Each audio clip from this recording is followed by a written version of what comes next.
Welcome to Beyond Your Why podcast, where we go beyond just talking about your why and actually help you discover and then live your why.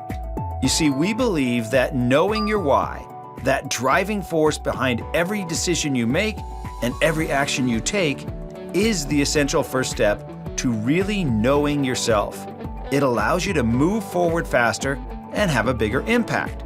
If you're already a fan of the show, then you know that every week we talk about one of the 9 whys, and then we introduce you to somebody with that why so you can see how their why is played out in their life. This show will be more powerful for you if you've already discovered your why. If you still need to do that, head over to whyinstitute.com and discover your why today. It'll only take you about 5 minutes. Now, let's meet today's guest. Welcome to Beyond Your Why podcast. We go beyond just talking about your why and actually helping you discover and then live your why. So if you're a regular listener, you know that every week we talk about one of the 9 whys, and then we have someone on with that why so we can see how their why is played out in their life. And so this week, we're going to be talking about the why of contribute. So if this is your why, then you want to be part of a greater cause, something that is bigger than yourself. You don't necessarily want to be the face of the cause, but you want to contribute to it in a meaningful way. You love to support others and you relish success that contribute to the greater good of the team. You see group victories as personal victories. You are often behind the scenes looking for ways to make the world better. You make a reliable and committed teammate, and you often act as the glue that holds everyone else together. You use your time, money, energy, and resources to add value to other people and organizations. And so today I've got a great guest for you. His name is Grant Baldwin. Now, Grant is the founder and CEO of the Speaker Lab. He has helped thousands of people build successful and sustainable speaking businesses. Over the last 15 years, Grant has become a sought-after speaker, podcaster, author, and accomplished entrepreneur. Featured in Inc. 500 list, Forbes, Entrepreneur, and the Huffington Post, he has committed his expertise and insight to equipping others to share their meaningful message with the masses. With a mission to motivate other leaders and entrepreneurs, Grant has developed a training course with the Speaker Lab, completed by over 2,000 speakers and counting, and created a multitude of additional resources for speakers with varying levels of experience. His leadership and dedication to creating a one-of-a-kind organizational culture are evidenced by the impact of the team he leads. Grant's favorite moments are those spent with his high school sweetheart, Sheila, and their 3 daughters. They live in Nashville, Tennessee, where Grant enjoys playing pickleball, summer days at the pool, and living the life of Chuck Norris. Grant, welcome to the podcast. Hi, Gary. Thanks for letting me hang out with you, man. I appreciate it. This is going to be fun. So the timing of this is perfect because there's so many people that I know in particular, and so many of our listeners that are coaches, that are speakers, that are entrepreneurs, that are going to be speakers. So this is great to have you on the podcast. So let's go back in your life. Tell us, where did you grow up? Where were you born? What were you like in high school? Yeah. So born and raised in Springfield, Missouri, Southwest Missouri, and grew up in kind of a normal middle-class home. My dad was actually worked in radio for most of his career. And then when I was probably middle school or so, he was working in the switched careers and was working in the power co-op space and was doing like marketing consulting for them. So a bit of like a freelancer that we would think about it today. And so that was kind of my first foray into like him working from home, having some freedom, having some flexibility. I was like, that seems like a nice gig. I wouldn't mind doing that. Just kind of that entrepreneurial bug.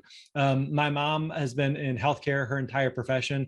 And in high school, my parents actually split up, which had a big impact in my world. And at the time, I think in part because of that, I got really involved in my local church. My youth pastor had a big impact in my life. And that was really kind of the path I was on. I was like, I want to do that. Like, that seems like a rewarding, fulfilling career. And if I could make the kind of impact in others that he made in my own life, I thought that seems really, really interesting. And so that's kind of the direction I was headed. I went to Bible college, was a youth pastor for a little while, and then kind of got a little taste of speaking, which I'm sure we'll get into. But yeah, I would say I had a pretty, other than my parents splitting up, had a pretty felt at the time, and even looking back, like felt like a normal middle-class childhood. In high school, I was really involved in my local church and had some various leadership roles there. Speaking is one of those things that I had an opportunity to get on stage a few times, and the bug kind of bit me there. It was like, I think I could do this, would love to do more of this.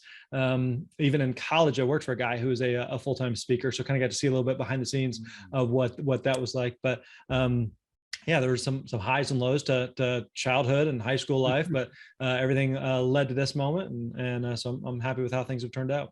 So, okay, high school in Springfield. Then where did you go to college? I went to college in Springfield as a small little private college, Central Bible College, and it actually merged with another school, so it's not even there now. And so, yeah, that's where I was at. Okay, so you got done with college, and then what was your first career path? What was your first job? Yeah, first career thing was a youth pastor at another church, and so I did that for about a year and a half or so. That gave me a lot of opportunities to speak, and I was speaking on a weekly basis to students, and then from time to time I'd get to speak on the weekend in big church, and just got a couple at bats there, and just felt like, again, it was kind of one of those things I really enjoyed. Felt like I was decent at it, wanted to do more of it. And when my wife was pregnant with our oldest daughter, who will be, at the time of this recording, she'll be 16 in 2 weeks, so it's become real quick. And so when she was pregnant with her, Gary, I know you understand this. There's nothing like bringing a kid into the world that just causes you to question everything. And so as a youth pastor, there were parts of it I liked, parts of it I didn't like. But one of the things I really enjoyed was speaking. And so I was kind of like, I think I want to give this speaking thing a shot, but I wasn't really sure, like, what does that even mean? And what does that look like? And how do you find gigs? And what do you speak about? And who hires speakers? And how much do you charge? And like, how does this mysterious black box of speaking work? And so I started emailing other speakers and just stalking speakers and harassing speakers, because at the time there wasn't any like coaching or training. There wasn't books or resources or podcasts on this. And so it was just kind of a DIY, figure it out on your own. And so my best effort to figure it out was just emailing a bunch of speakers, pestering them, trying to get a couple of answers and piecing some stuff together and try to take action on it. So take us back to your very first speech or your very first sermon. What was that like for you? How old were you? How did it go? Yeah, I was like my first, I think after being a youth pastor, and then kind of like my first paid, I'd say legit gig. I would have been being a pastor. That's a legit gig. I mean, it seems like that's even more of a legit gig than a speaker, because you got to do it every week. And you got to be different, and you got to be on, and there's a lot of pressure, I would have guessed. Yeah, for sure. It was, one of the pros and cons of being in ministry and speaking is you have largely the same audience every week. So, most of the times as a professional speaker, you're telling a lot of the same stories, you're doing a lot of the same material. Each time you tell a story, you're getting real-time feedback from that audience. And then when you tell it the next time, it becomes better and better and better over time. Whereas in ministry, when you're speaking, you have the same audience. So if you tell a story that kills this week, you can't tell the same story next week. And so, boy, it forces you to come up with a new content. Sunday's always coming, and you got to come up with new material. So it just, it definitely, there were upsides to that helped you to figure out real quick if you could keep up with this at a sustainable pace. So I've always wondered that. I mean, what is it like? Because I speak as well, and it's basically the same presentation with some tweaks here and there wherever you go. But to do a different one every week, how do there's a lot of skill involved there, right? Yeah, well, I think it takes a lot of preparation, and you got to have a good system. If you are doing, 30 to 40 to 50 new talks a year, that's a lot of stuff. And so just having a good system in place. Now, thankfully for me, like if I was speaking, let's say, with the students, it's a little bit more casual. And so, you're having more, discussions and small group type stuff. So it's not like you're having it's like a 60-minute keynote every single week or something like that. And even the times that I'd speak on the weekends and the main services, it wasn't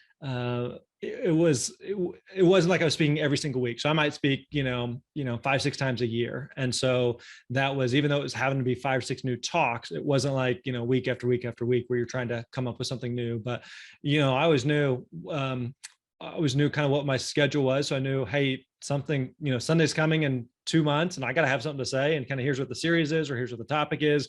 And so it also helps you to kind of put up your radar, so if I knew I was speaking on, I don't know, being a good parent, then I'm kind of, between point A and point B, I'm kind of just looking for things that are on my radar related to parenting, and illustrations or stories or things that have happened in my own life, or anything related to that I could utilize or tie in, maybe something I saw in a magazine or an article that I read or a YouTube video or whatever. But just having your radar up of, hey, something new, some type of new presentation's got to come together. So you don't want to like sit down the night before and like, all right, what are we going to talk about? But collecting those thoughts and starting to organize them into something, and having that ready, a few days out. So one thing I did is I spent a lot of time, and still would spend a lot of time practicing and preparing. I think, there's kind of a misconception that the best speakers in the world, they scribble a couple of ideas on a napkin and then they just hop up there and wing it and shoot from the hip. And it just doesn't work like that. They really spend a lot of time practicing, preparing, rehearsing behind the scenes. And so when they hop up on stage, it looks supernatural. It looks like they're just shooting from the hip. It looks like they're just talking off the cuff, but it's not the case at all. So they really do spend a lot of time. So I try to spend a lot of time just making sure that when I got up there, that even though it was the first time I was presenting this, that I felt confident and prepared. What would you say is the best thing that you learned from giving a different talk every week? Because most of us, if not all of us, will never do that. Yeah. You did that for however many years. What's the most valuable lesson you learned from a different talk every week? Yeah, I think it just forces you to get good at content, of finding content, of identifying content, of learning what works. Because again, you and I probably have the same 3, 4, 5 stories that we tell over and over and over again. And so it's easy to become complacent and kind of lazy, to just like, I just know this material works. And so I just keep going back to this, versus going, if I couldn't tell any of those 5 stories again, then I got to find something different. And so, there's a speaker friend of mine, he calls it the new 2, meaning that every time he speaks, even though a lot of the content is content he's done before, he forces himself to find a new 2 minutes that he has never presented before. Every time he does this, 2 new minutes. And sometimes maybe you present that 2 minutes and maybe it goes somewhere and like, hey, this works, and I'm going to turn it into 5 minutes or 7 minutes, or maybe, hey, it doesn't work, it makes it to the cutting room floor. But it forces you to be into the rhythm and routine of, I got to try new stuff, versus, just resting on what's worked, and thinking that that'll always be the case. The other thing that seems like it would have been really valuable, because when I think back to my first speaking events versus where I am now, just the nervousness of interacting, it was all about me, Sure. When you get up to it for the first time. I hope I don't look stupid. I hope I don't sound bad. I hope, all the things that you go through. Whereas after you've done so many like you have, you become really good at interacting with the audience, interacting with the crowd, and being able to engage differently with that level of comfort. Well, I think one thing that's interesting, like especially in the church world and the ministry world, is when you have the same audience, they're at least familiar with you. Meaning that whenever you're speaking to, if you do 50 events in a year and it's 50 different clients, then every time you speak, you're trying to assess, you're trying to build rapport with the audience, you're trying to build connection with the audience. They have no idea who you are. Whereas when you're speaking to the same audience on some type of consistent basis, you at least have some type of familiarity there. So you don't have to go into too much background of who you are and why you're here and kind of, this song and dance. But you've at least got some, for the most part, for most of the audience, you've got some type of connection there, because they're already familiar with you. So it's kind of like it's the difference between if you go see a comedian, and it's the difference between going to a comedy club just to see any comedian, whoever's up there that's telling jokes, versus, you bought a ticket to see a specific comedian or to see a specific band, versus just going to a music venue and I just want to hear some live music. So there's at least some familiarity there that makes a big difference in terms of the rapport that's already been established. Okay. So you graduated from college, then started as a pastor at a church, and then went outside the church and started doing other more secular type talks, and so what prompted that direction, and what were you speaking about? Yeah, so I did a lot in the education space. So I did a lot in high schools and colleges, working with students. That was kind of a world that I was familiar with and kind of understood. And so it kind of lended itself well to speaking in that world. There's a couple guys that I knew that were doing some speaking in that world. I was pretty young myself. I was, 24, 25 at the time. And so, the idea of speaking to, corporate CEOs or something that are just like, man, you could be my son, so there's a few times where, in fact, early on, I worked with a seminar company, and they would book me to go out and speak and kind of presenting their content. And so I'd speak on time management or organization or that sort of thing. And a lot of times they'd send me to environments where I was the youngest person in the room. And so there's a lot of imposter syndrome, especially early on, of like, who am I to be here? I don't have anything to bring to the table. And so, yeah, so I did a lot of school assemblies, a lot of student leadership conferences. And those were environments that just forced you to be a good speaker. You have a lot of adult audiences that are polite and friendly. And if you're not doing a good job, they'll still smile and nod and play along. But, if you're talking to a group of 15, 16, 17-year-olds that don't want to be there, you better be good as a speaker to keep them engaged. And so I think that also just helped me to become better as a speaker over time, because those are definitely unique audiences and unique environments. Okay, so from education, then where did you end up? And then how did you get into now coaching other speakers?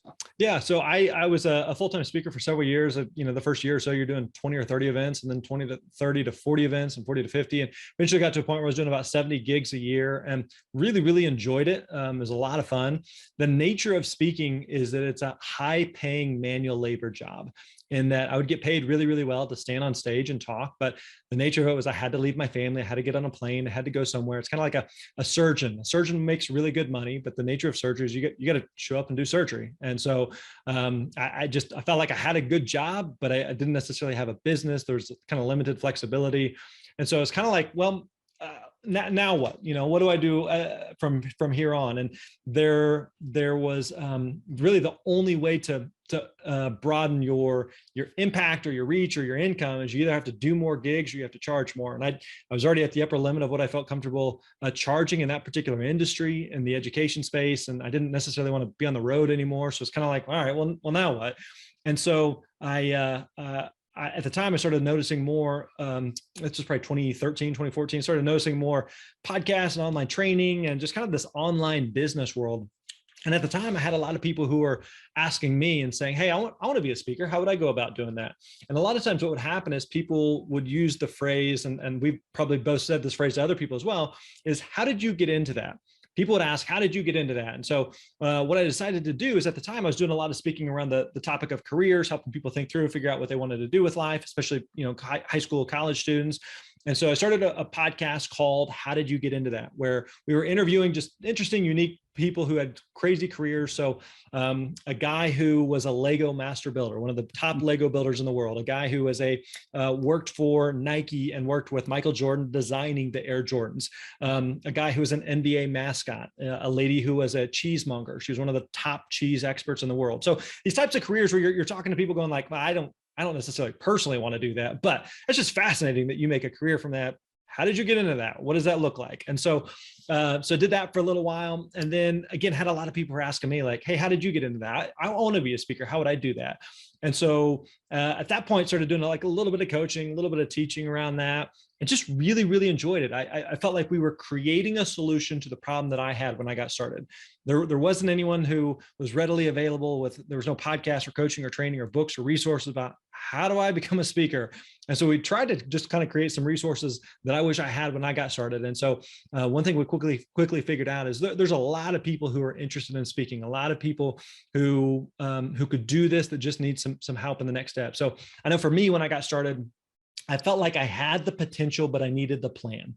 I had the potential, but I needed the plan. Meaning, I felt like I was a decent speaker. It wasn't the best, wasn't the worst, knew that there was something there, but I just needed the plan. I just needed someone to tell me like, I can do the work. Just show me what to do. Tell me what steps I need to take. What are the action items I need to execute on here? And so I felt like there's a lot of people in that same spot. And so that's when we started leaning into the speaker training and coaching that has evolved into what we do today. So who would be an ideal client for you? Who are you looking to have connect with you, and why would they be looking for you? Yeah, there's a lot of people who are interested in speaking, a lot of people listening who have done some speaking. And so maybe it's something where something just fell in your lap. It was kind of a word of mouth thing. It was a referral. It was something for your company. It was something that was a friend recommended you to. And a lot of times it's kind of like this, we enjoy speaking, but we want to do more of it, but we don't know what to do next, right? Do I just sit back and I wait for other people to magically find me? Do I just click my heels together and close my eyes really tight? And then hopefully another gig falls in my lap. And, we both understand, and everybody listening understands, like that's not a way to build a business. And so rather than being reactive, we want to teach people to be proactive and understanding the steps that you need to take to build and grow a speaking business. Now, for everyone listening, there's going to be people who are listening that may hear like, boy, I would love to do 60, 70, 100 gigs a year. I'd love to be a full-time speaker. And other people that are like, that has zero appeal to me. I would love to do, 5 or 10 gigs a year, maybe in addition to, what I'm already doing in my business or within my company, maybe in addition to my coaching or consulting, maybe using it as lead generation for some other stuff that I'm doing. So we want to do some level of speaking, but we don't know how to get started. We don't know what we don't know. How do I find gigs? What do I charge? Who hires speakers? What do I speak about? Like, how does this mysterious black box of speaking work? And so that's who we work with, is try to demystify that, give a roadmap and a framework for how do you consistently find and be able to find and book paid gigs, and also share your message with others. Okay, so this is probably crossing the minds of people listening, and it was just crossing my mind. What's it? You said you did 70 gigs one year? Mm-hmm. Yep. Tell us what that is really like. I mean, is that a positive, a negative? Obviously, you made a lot of money. Obviously, you did a lot of traveling, but what's that like? It's a blast. It's really, really fun. Now I'll give you the highs and the lows of it. Yeah. You spend, the upside is, travel can be really, really fun, in terms of I've been to 49 US states, been to multiple countries, and, been able to see a lot of parts of the country that most people will never see in a lifetime. That's really cool. It's really enjoyable. The downside on the travel part is you're away from the family. You are sleeping in another hotel. You're eating hotel food on the road, and just like that can be, like I just want a home cooked meal, so there's certainly a lot of that. The upside is it's not bad speaking and having hundreds or thousands of people listening to you, people wanting to shake your hand or take pictures with you or ask for your autograph or give you a standing ovation. Like, most people don't get applause when they do their job. And so to finish like sharing some ideas and everybody claps for you, that's pretty fun. So there's certainly like a lot of upside to it. There's also like being a speaker, the actual speaking part is a very small part of it, meaning like you spend a lot of time waiting. You're waiting backstage, you're waiting on planes, you're waiting in airports, you're waiting in hotels, you're waiting in rental cars, you're just waiting, and then you do your thing, you do your little dog and pony show, and then you go back to waiting, and you're heading home. So doing 60, 70 gigs a year led to being on the road 80, 90 nights a year. It also can be a little bit cyclical over the course of a year. Meaning you would have seasons where you were busy. You may have 4 gigs in 7 days, and you're just on the road going from city to city to city. And then you may have December would be really slow, like nobody's really booking things around the holidays, so you may be gone for a long stretch of week to week to week, but then you may be home for a full month and not going anywhere. And my wife's going like, hey, you got a gig or something you could go do, so it kind of like comes and goes in waves. But yeah, it's really, really enjoyable knowing that you're doing something that's making an impact, you're making a difference, you're able to travel, you're able to connect with some great people, you're able to make a difference with the work that you're doing. So there's downsides, but it's also incredibly rewarding and fulfilling. Yeah, I was talking to a friend of mine that does a lot of speaking, a lot more than I do. And I think he said one year he did 134 events. And he said it was mind numbing. I mean, it was just too much. That was too much. He did 4 in one day kind of thing. And it was just, I don't know how you can function that way, but the high is really high. It's very high. Yeah. And I think one of the things that's actually great, and we can dig into this if you want, is actually the pandemic's been really, really good for the speaking industry. And so what I mean by that is prior to COVID, virtual speaking wasn't really ever a thing. It wasn't anything that event planners were taking seriously. It wasn't something that speakers were taking seriously. COVID hits, all events just come to a screeching halt, and there's no other options. And so virtual speaking becomes the only game in town. And for several months there, it's kind of the wild, wild west of everyone kind of figuring out what this new normal looked like from a speaking, presenting standpoint. But now what we've seen happen is a couple of years later, hopefully we've come out of the pandemic more and more each day. We're seeing that live events have come back with a vengeance because in part they haven't happened for a while. People crave being together in person. There's nothing that compares to being together with other human beings in a room. And so I know even in the handful of events that I've been to in recent months that people are like, we're back, we're together, this is awesome, hugs and high fives and handshakes. Like, people crave that type of community and atmosphere that a live event can provide. Now, what's happened though is although live events have come back, they have not come back in replacement of virtual events. They've come back in addition to, meaning there's a lot of virtual events that continue to exist. And so what we've seen is we've seen more events than ever because of both live events and virtual events existing. We're also seeing a lot of like hybrid events that are taking place where a speaker may come in and speak in person, but there's a virtual audience, or where speakers are speaking in person once, and then maybe they're doing 3 months of follow-up Zoom calls where they're going deeper on the content or helping to apply the content that was presented. And so, it sounds weird, but I think the pandemic is one of the best possible things to happen to the speaking industry, and it's created enormous new opportunities that didn't previously exist. And so, all that to say, there's a lot of opportunities now for people to say, hey, I want to be a speaker, but I don't want to be on the road that much. Great. That exists now, whereas that didn't exist, 2.5 years ago.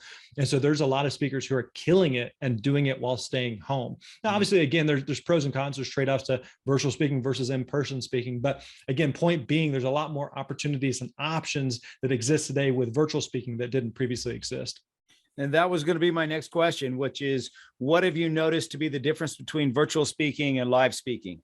Yeah, I mean, it just doesn't compare to being together in person. There are one of the big parts, one of the best parts of speaking is being able to feed off the energy of the audience and being able to see, people nodding or taking notes or laughing or smiling or elbowing their neighbor or anything like that. And you lose all of that with virtual. You are one person. Even right now, as you and I are talking, we are each individual sitting in our own rooms and basically talking to ourselves via a screen. And so it's just a different atmosphere. It's a different environment. It's not that, again, it's bad, it still works and it still is effective. As giving a virtual presentation, you're able to give multiple presentations in the same day to multiple states and multiple audiences or multiple countries. You can have attendees from literally all over the world. And so it opens up opportunities that just physically and geographically are not possible whenever it comes to physical in-person speaking. And so there's pros and cons to it, but there's absolutely nothing that compares to being together live in person with an audience. So have you noticed that the presentation has to be different for a virtual audience versus a live audience? Yeah, absolutely. I mean, just because someone's a good in-person speaker doesn't necessarily mean they are a good virtual speaker. And I think a lot of speakers found that out early on in the pandemic, is that some stuff that may work in person doesn't translate online, and vice versa. So we have to figure out, how do you engage an audience? How do you keep an audience with you? Because the other thing that's difficult in a virtual environment is all the audience is watching on a screen right now, where you are also going to be competing with other tabs, with their email, with a text message, with a TV, with Slack, with other notifications that may be popping up. Whereas when you're in person, you may still have some of those things, but it's a little bit harder for them to be massively distracted when you are sitting there right in front of them in person talking. But whenever they're just you're just a talking head on a screen, they can turn off their camera, they're muted, they're not necessarily having to talk. It's just a little bit easier for them to get distracted. And so you've got to be aware of that and make sure that you are looking for other opportunities and ways to keep them engaged. So have you got any tips or secrets for us that can help us keep people engaged on a virtual presentation? Yeah, some of it depends on the nature of the presentation and kind of how long it is, how big of the audience is, that sort of thing. But one thing that you can do is really utilize the chat. And so, simple things like every few minutes, just kind of these pattern interrupts of, if you're with me, just type in with you, or tell me in the chat where you're from, or, raise your hand. If this has ever happened to you, type I in the chat, anything like that, where normally you might be like, hey, how many of you have ever experienced this? Raise your hand. And people would actually physically raise their hand, or, turn to your neighbor and say this, or nod your head if you've had this experience. And some of those kind of like interactive experiences that we would do in person, we can still do those virtually. And so we just have to, chat's a good way to do that. That kind of, again, forces people to re-engage and to lock in. And also, I think utilizing slides can be helpful and effective. So it's not just a talking head, but it's giving them something to look at. If you're going through slides quickly, it again keeps them engaged in the same way that if you're watching, a TV show or a sitcom, like they're changing scenes and they're changing camera angles, every few seconds, because they just know that people's attention span is going to start to wane and they're going to start to lose interest and be distracted. And so you got to keep people on their toes and keep mixing it up. Also, just say like the length of a presentation, so if you were talking with a potential client and they said, hey, we want to do 3 hours on Zoom, like that just sounds like a disaster. Like we all like Zoom fatigue's a real thing. None of us want to do that. So keeping it short, keeping it concise, and probably half the length of what an in-person would be. So if you were going to do, 3 hours, trying to keep it to an hour and a half or an hour and just tightening up everything. And even, an hour and a half or an hour is a long time on just staring at a Zoom screen. So again, just things that you want to be aware of. You can also do Q&A and kind of mix it up with that, or do some type of breakout groups. There's a lot of good breakout room options within Zoom that you can do to kind of just mix up the formatting of a presentation. So when you would speak on stage, did you typically speak with a presentation deck, or were you typically speaking without one? As far as slides, I typically have not used slides, and there's pros and cons to slides. Slides can be really, really beneficial for, again, keeping an audience engaged. I think slides can also be a big, big distraction for speakers. And so what we always tell speakers is, if you're going to use slides, you want to use them as an enhancement, not a replacement to your presentation. So here's a way to think about this. I remember a few years ago, my wife was attending a conference and she texted me. She was in a session and she said that the presenter was there, and they said that they couldn't give their talk because their slides wouldn't work. And so a good litmus test would be, let's say you have slides and 5 minutes before you're going to go up, the projector fails, the computer crashes, something happens, and you can't give your presentation with the slides. The presentation should still be able to stand on its own. It should still be solid. And so what happens oftentimes is slides become a crutch. They become cue cards for a speaker. And that just takes away from the presentation. If you're just going to use it, if you're just going to pop up slides with text on them and just read off everything that's on there, then like just play a video. You don't have to actually be there. And so again, there's nothing wrong with slides. Slides can be really, really powerful and really, really effective, but they should be an enhancement and not a replacement for your talk. I almost think that that it takes a better speaker to speak without slides, because it's all on you. The focus is 100% on you. There is no getting around that one. You can't show something funny, or you can't just throw something up that's interesting. It's got to be all about you. So it feels that way. I don't know. What's your take on that? Yeah, absolutely. Like you've got to be a solid speaker. When you, again, if you're using slides as a crutch, and you can use it in a crutch in a couple different ways, meaning like, I'm just going to put up some stuff and the image is going to capture people's attention. And so I can be less engaging for a few moments there while people are looking at an image or watching a video or something like that. But when you have nothing up on a screen that people can look at, like you got to be good on stage. The other thing is, like, when speakers use their slides as cue cards and just going like, I'm trying to remember what comes next. And so next slide. Oh, okay. Now, I think it can just become a cop out, and it becomes, you become lazy. I remember at a conference a couple of years ago, I was speaking at, and I was backstage and was talking with a speaker who's getting ready to go on. And he was obsessed with his slides and just making sure, okay, this slide and this slide. And I was like, man, like, what about the talk? Like that's what people are here for. They want to, and again, there's nothing wrong with slides, so don't hear what I'm not saying, but they, again, should be an enhancement, not a replacement for the presentation. Okay. So how many talks do you think you've given in your lifetime so far? I mean, in person, live in person, over 1,000 presentations and 1,000 talks, and, you throw in virtual. And it also, I think we're kind of in a day and age where kind of, everyone's definition of what a presentation looks different.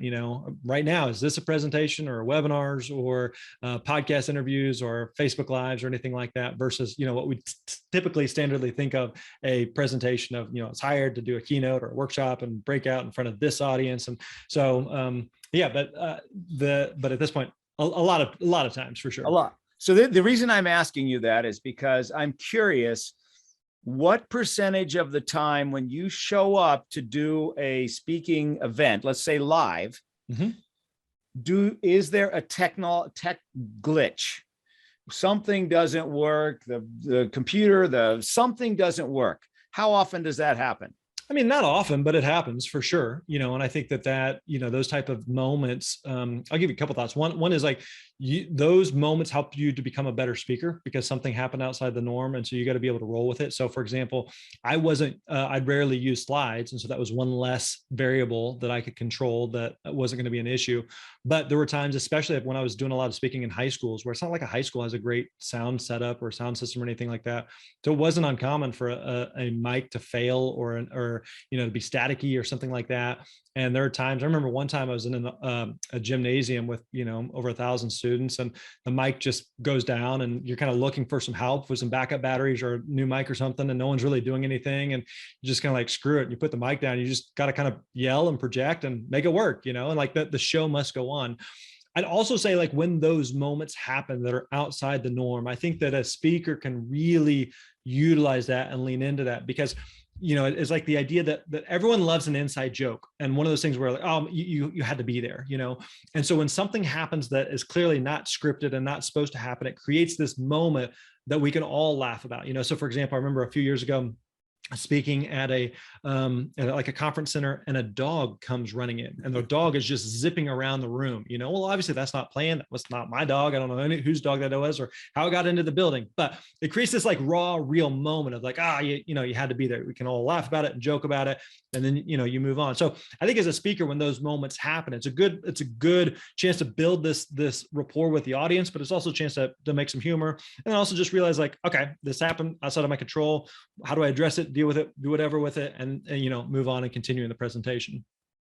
I agree with you, because every time, it seemed like for a while there, every single event that I spoke at had different setups, different attachment, everything was different. There was no standardization of anything. So half the time it would work, half the time it wouldn't work with a Mac. Sometimes I'm putting it on a thumb drive, and we got to stick it into their computers. And then I could, the screens would go out or something would happen. Yep. But I think that was it ended up being something good, because now when it happens, I almost expect it to happen. And when it does, so what? Not a big deal. Yeah. And one other thing I'd say on it is I think that speaks to just how important it is to do some type of test run with the AV team. And so one of the things I would always do is always ask for, even if I wasn't using any slides, I'd always make sure if I could get some type of tech run through, so I could get a sense of, like, what's the lighting going to be like, and where's the audience going to be? And if there's going to be cameras, where are those cameras going to be? And which microphone? Or am I going to be using a handheld? Is it going to have a wire to it or a cord to it? Am I going to use a lapel that sits on my shirt? Or am I going to use more of a Countryman that fits over my ear? Like there are all these different like nuances and variables. And so you want to be prepared for all those things. If I'm using slides, I want to plug in, my computer, and I want to hook it up, and I want to see those slides on the screen, and I want to see if the orientation is correct, or if something looks, skewed in any way, that I want to make sure we get that fixed now. And so you're not trying to like scramble and adjust those things on the fly, but like, no, I've shown up, I've prepared, make sure all the variables are correct and where they need to be. And again, that's part of just being a professional. It's part of doing a good job is not just what you do on stage, but it's also like how you are to work with off stage. Were you on time? Were you nice to the tech crew? Did you make sure that you had your ducks in a row and that your slides look good? And like all of those things, those little nuanced things add to and contribute to you as an overall presenter and whether or not people want to work with you. So are you saying that being a professional speaker is more than just taking a couple of shots of tequila and running up on stage and talking? 1,000%. Yeah. It's kind of like the part of being a great speaker is what happens on stage, but a big part of it is what happens off stage. And so you think about it from like an event planner's perspective is the speaker at an event is an important part of the event, but it's one of 100, if not 1,000 moving pieces that they are trying to handle and think through and be prepared for. So really the easier you can be to work with, the simpler that you can make things on them, the better you can make their life. The less of a pain in the butt you are, the more likely they're going to want to work with you, to refer you, to recommend you, to bring you back. Like and again, this isn't exclusive to just speakers. This is any type of vendor. If you were hiring someone to mow your grass, and like they make the grass look amazing, but they don't show up on time, they charge you weird, or they don't do what they said they're going to do, they reschedule on you, they're just kind of a pain in the butt, not like a diva or a prima donna or anything. They're just like, they're dropping the ball on simple things. And so do what you say you're going to do. If you can't do what you say you're going to do, communicate, over communicate to the event planner. You do those things and you're just average on stage, you can be really, really successful as a speaker. I love it. Okay. I know you got a hard stop coming up here. So last question. What's the best piece of advice that you've ever gotten, or the best piece of advice that you've ever given? Yeah, the thing that I tell our team regularly, something I used to speak about, was who you are is more important than what you do. Who you are is more important than what you do. Meaning, Gary, if we're great speakers, if we're great authors, if we're great entrepreneurs, if we're great business owners or coaches or consultants, but we drop the ball as husbands, as dads, as moms, as wives, as if we are the shell of a human being, then we've really missed the point. And so, I love talking about speaking. I love being an entrepreneur. I love being a business owner. I love making a little dent in the world. But my most important roles on this planet are being a good husband and being a good dad. I've got married to my high school sweetheart. We've got 3 beautiful daughters. So it's me and a house full of women. It's the absolute best. And so those 4 ladies are the most important responsibility in my world. And so I love all this other like business nonsense we get to play around with, and this sandbox we get to play in. But those things are really the important thing. So I just try to remind people and keep it top of mind that who you are is more important than what you do. I love that. So if there are people that are listening today and they want to connect with you, they want to learn to be better speakers, get into the speaking game, what's the best way for them to connect with you? Yeah, if you're listening to this podcast, you probably listen to other podcasts. So I'd encourage you to check out ours. It's called the Speaker Lab Podcast. The Speaker Lab Podcast. We got nearly 400 episodes there, all different subjects, topics related to anything and everything about speaking. So that's definitely a great resource. And then everything else we do is over at thespeakerlab.com. Thespeakerlab.com. We got a lot of free resources over there, articles, and we have a speaking fee calculator there. So when people ask like, hey, how much should I charge as a speaker? The answer is it depends. There's a lot of variables that go into it. So we put together a calculator. It's totally free. Answer a couple questions. It'll spit out a number of what you should be charging. So that's also over there. You can also find that directly over at myspeakerfee.com, myspeakerfee.com. Again, that's totally free. So yeah, we try to do anything that we can to support speakers as they build and grow their business. Awesome. Grant, thank you so much for being here. I appreciate your time, and I look forward to staying in touch as we kind of go along our paths. Gary, thanks for the time, man. I really appreciate it. Awesome, man. You did great. Cool. Is that what you're looking for? Yeah. Just wanted to learn more about you. And I think that'll really help people to want to connect with you. Cool. Awesome, so, man. Yeah. I appreciate the work that you're doing. Even everything you described there at the beginning on contribution, like that really resonates with me and what we do with the business. So yeah, man, good. You're doing good work. Well, when you get a chance, just go ahead and do the rest of it. The YOS, which is your how and your what. Okay. I think you'll find it fascinating because it really dives in deep as to how to articulate what that special thing is that Grant has. Yeah. And, that's really the first step. So what we believe is that knowing your why is the first step in self-awareness, and self-awareness is the first step in peak performance. Right. So you're going to hear a lot more about this in the coming months, because a lot of the names that you're familiar with, Tony Robbins, Darren Hardy, all those guys are going to be talking about this. Yeah. Do you work with a lot of coaches, or who do you work with mostly? Yeah, I'm a lot of coaches, a lot of consultants, a lot of business owners. People just have corporate experience. A lot of people are just like, hey, I've got some type of message here. I'd like to share it. I'm just not sure, how to go about doing that. So like we talked about, a lot of times it's kind of been reactive of things have kind of fallen in people's laps and going like, I would love to do more of this or turn it into a bigger part of my business or career. I just don't know what to do. And so, yeah, we work with a lot of speakers in that part. So what we're looking for right now is to bring on more coaches, because when we turn on the faucet with all the people we have lined up to talk about it, 20% of the people that go through and discover their why, how, and what then want to have one-on-one coaching. So we want to have enough coaches to be able to send people to. We've got a couple hundred now, but we'd like to get up to 400 or 500 before we really turn on the faucet. So if you know of any scenarios where we could speak to coaches, that would be an awesome avenue for us I don't know what kind of stuff you do if you have specifically coach training or coach speaker training or anything like that. We haven't historically, but one thing we talk about is speakers have a message that they want to share, and speaking is one medium to do that. So a lot of speakers also want to write a book or do a podcast or do a course or do coaching or do consulting. And so usually interested in one of the many different slices of pie opportunities that exist. And so, yeah, we can certainly keep it on the radar in the future. And I don't know if I'll have to go take a look at your podcast, but might be a good fit for me to be on your podcast. I don't know. I'm not sure what your scenario or what you mostly have on your podcast. Sure. Yeah, we've got right now we're booked quite a ways out, and so, but I'll certainly keep it on the radar and holler if it makes sense or we got something in the future. I'm certainly open to it. Yeah. All right, I'll let you go. I know you got to go to your event. Thanks, Gary. I appreciate it, man. This was fun. If you need anything else, man, let us know. Okay, sounds good, Grant. All right, thanks, buddy. Take care. Bye. Thank you so much for listening to today's podcast with Grant Baldwin. And if you have not yet discovered your why, then go to whyinstitute.com. You can use the code podcast50 to discover your why at half price. If you love the Beyond Your Why podcast, please don't forget to subscribe below and leave us a review and rating on whatever platform you're using to listen to our podcast. Thank you so much for being here, and I will see you next week.